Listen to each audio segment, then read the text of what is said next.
What happened? It was my fault, guys. I checked out for a little bit, come back, and the world's nearly ended. So everyone's starting to feel the impact of the trade war that's happening in America. Donald J. Trump and the tariffs, especially the ones against Canada and Mexico. That's the one that's all the rage at the moment. There are others to consider. There's some tariffs headed towards us here in the UK and Europe. Mind you, I think we're just going to bend over backwards to do whatever he wants so that we're not subject to that kind of tariff. Obviously, there's the China one, which is going to be quite interesting, which is the one I think we should be slightly worried about if that ever developed into a proper trade war. But I think that generally, this is how Trump does things. If you study the way he was last time he was around, he would do like an extreme, almost like a bluff, and then they'd have to negotiate from, where he put the bar. So he would arrive at somewhere that would be slightly more favorable than it otherwise would have been if he had just gone for what he wanted.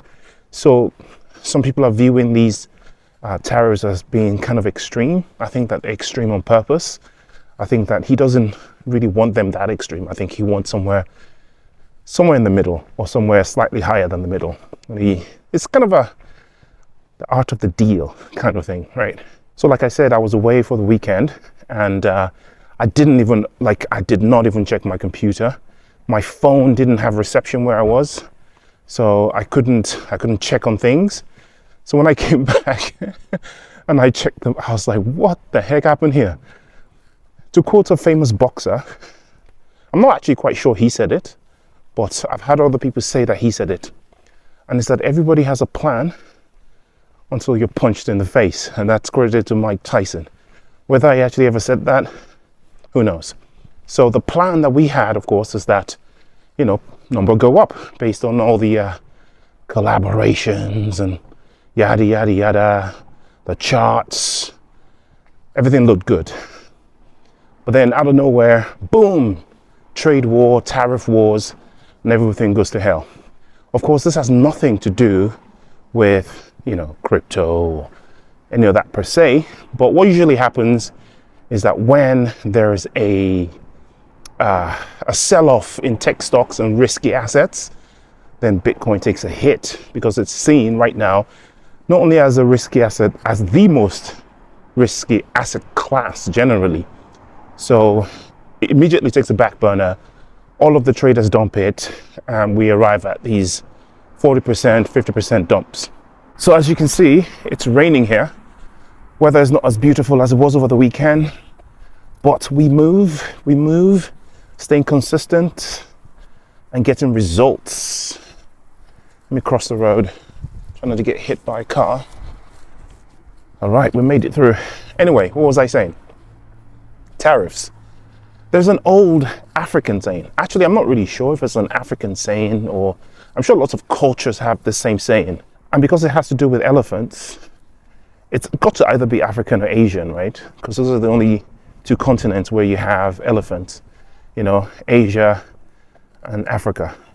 And it's that if when two elephants fight, it is in fact the grass underneath that takes the damage, or the most damage. So the elephants that are fighting now are the countries, the United States and the adversaries, which are Canada, Mexico, China, whatever. Ooh, I just got hit by a tree. They usually come up okay in the end, and the collateral damage, bro, is you. You're the grass that gets stumbled upon. Your investments get smashed and trashed. So you've got to be careful. Got to throw away the chart for now, right? All the analyses, all the, fundamentals, all that stuff. That's kind of null and void for the period of time when this sort of stuff is going on.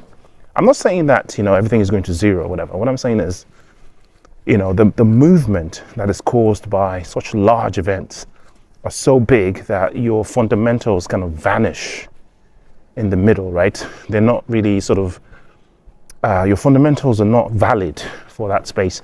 Mind you, you've seen a little bit of a bounce back today when, people have taken opportunity of the overreaction. But, at times like this, I don't listen to, the crypto people. I listen to the people who are actually causing the movement right at the moment, which are people on Wall Street and big firms that are, investment managers of billions and trillions of dollars. And I've been watching a lot of analyses from them, and it seems like a lot of them are at least advising to hold out for, goodness me, the next few weeks or so and see where the dust settles with the tariffs, because it seems as though we're just beginning. Mexico has postponed tariffs for a month or so, or their retaliation or whatever, if I understood that right. Canada retaliated immediately, of course. But Mexico seems to be sort of like, this is not serious. I think Mexico is just used to being threatened by the United States more often than Canada. Canada hardly gets threatened apart from the Trump administration. But apart from that, there's never been any real serious threat to Canada. Canada is seen as the friendlier neighbor, often perceived as to be even part of the United States sometimes, They're soft neighbor. That border isn't policed. You can walk across the Canadian border pretty easily, and it's a really long border. One of the longest borders in the world between any two countries. Very difficult to police anyway. But the Mexican border, goodness me, heavily policed. Probably the most policed border in the world. It's also one of the only places where you have a land border between a world power and a third world country, which is why there's so much traffic through there. Makes sense. So yeah, I'm just hunkering down. Anyway, there shouldn't be any problems if you're a long-term hodler, right? You're just dollar cost averaging. What this does actually gives you a little bit more time to accumulate even more, Don't listen to people who are talking nonsense on YouTube, because, a lot of those people, their wealth either is already established or comes from creating content like this anyway. And they're going to tell you, oh, do this, do that. Man, do your own research. Don't listen to YouTubers. I know that sounds ironic. It's just the truth. And I'm not afraid to tell you that.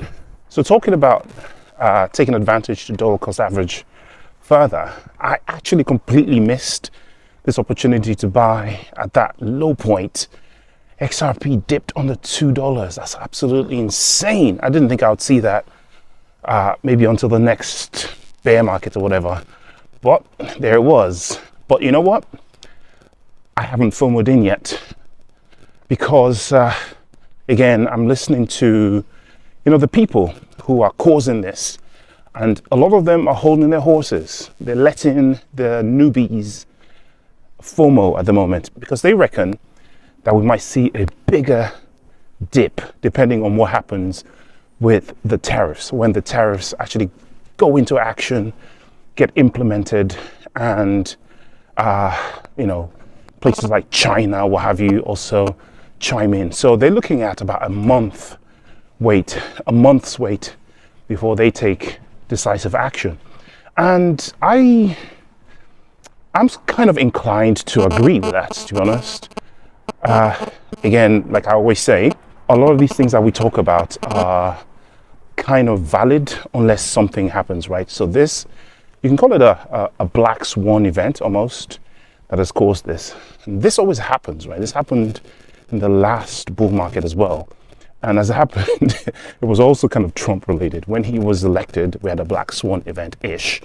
And then we had the elation, and then we had the COVID dip. And then, but this is the thing. Actual blockchain, crypto, and all that sort of stuff, we have nothing to do with the trade wars, right? What could directly affect us, obviously, is to do with microprocessors and chips and things like that. And I don't think there are any tariffs that are related to that. There might be some products from China or what have you that may be, that may affect sort of like, I don't know, machines, assembly line stuff, raw materials, cheap products for the consumers. So the American consumer will start to pay more for stuff, at least in the short term, which is the sacrifice period. And that may affect how much they invest. And then that may affect what the Federal Reserve does. But that's related to whatever relationship the Federal Reserve has with this administration. So there's so many layers now. And all these layers have a direct effect on the economy, which has a direct effect on, the price of Bitcoin, which then just affect everything else. So we're playing in rough waters at the moment. The usual sort of pump matrix aren't really as valid as they were just a week ago. Everything's changed. So I'm holding my horses as well. I'm recalibrating yes again. So in this world, we have to keep reassessing, keep calibrating. Don't listen to random moon boys. You see some micro FOMOs. I saw XCN FOMO in a little bit hard this afternoon. I'm expecting it to crash again by tonight. Not financial advice, to your own research. Bit of a bounce from XRP, but it's still sub $3 by the time I'm making this video anyway. It might have changed by the time I get home. So a lot of volatility for the coming weeks. And did you see what happened with Elon Musk? So Elon Musk has been handed the keys to the kingdom, and this has rattled a lot of political backlash, right? Which is fair enough, because he is kind of unvetted, unelected senior advisor. A bit like we had the senior advisors last time as well, and this is common with presidents, right? They have their non-official advisors that they can and they're allowed to consult, but this one is very, very powerful. This time he's not only the richest man in the world, he's also sort of got access to stuff that is very, very that has a lot of effect on the economy. They've given him the keys to the kingdom, and he's going to wield it. And we've seen what he's done on X, and we kind of have a window to the way he operates, right? So we kind of know what to expect with him, but he's a little bit erratic, and it is a matter of national security to have someone of that caliber with that much power. So he's already made moves with his keys. He's already enacted some stuff that's rattled a lot of feathers. Canceling payments, etc., which may end up actually being a good thing. But just the fact that someone is able to do that unilaterally while being unelected, that's a big one. So people are not happy with that. So watch this space. So I didn't see Doge make a move. I think that people have realized that the Department of Government Efficiency isn't the same thing as the useless meme. Even though, you can call Elon a Doge fan, the meme coin. I wouldn't really say he's a fan per se. I think he's just a bit of a troll. And I think he's just enjoyed trolling everybody and seeing the effect that him talking about that had on the masses. I think he's just maybe a little bit of a narcissist, which is perfectly to be expected for one of the richest people, not the richest man in the world this decade. So yeah, but I think, the people are the wiser now. They're not, it doesn't have the same effect as he used to. Mind you, I think he could still pump it if he wanted, if he went and actually used that. What he could do, he could use the logo, the official logo of the meme coin, and that would pump the heck out of it. It might just be though that, it did move, but under the weight of the macro event, right? That was just too heavy. We couldn't see the movement. And it was just, like all the others. So when I said I was going to wait, not FOMOing in, I mean, what usually happens when we have big dips is I would do a bigger chunk of the DCA. So I'm still DCAing. I still got a little bit today. But normally, if we had a big dip like this, I'd do like 5 to 6 times the volume I'd normally do. So that's what I'm holding off on, because if there's a bigger dip, I want to have some dry powder to be able to take advantage of that. So I'm maintaining my normal pace at the moment. So I'm not saying I'm not DCAing. I'd be dumb not to DCA at under $3 when I was DCAing at $3 and above, right? So that would just be stupid. Obviously, This is not financial advice. Make sure you do your own diligent research. So when it comes to XRP itself, right, I don't think anything has changed on, the blockchain specific fundamentals on the fundamental level. The plans are still the same. The payment systems are still being built. The bank usage for international transfers and even intra-bank transfers. RLUSD, and the plans for backing the US dollar and saving the US dollar. XRP being the chain and the link currency, right? The bridge currency, I think is the correct term, between all of these tokens. All that plan is still there. Everything is marching on. This is just a slight fluctuation in the plan. If you, again, like I keep saying, weigh the chart of XRP against Bitcoin, right? Against BTC, and you will see that there's basically no difference at all. It's just, you wouldn't even notice that anything has happened at all. You only see that it's happened against USD because everything else, absolutely everything was red over the weekend. NASDAQ down to 3%, Nikkei, all of the instruments down because obviously these are big hitters. The elephants are at war with each other. And you, the grass, are the ones that are taking the brunt. But as always, not financial advice. Do your own research. I will see you in the next one.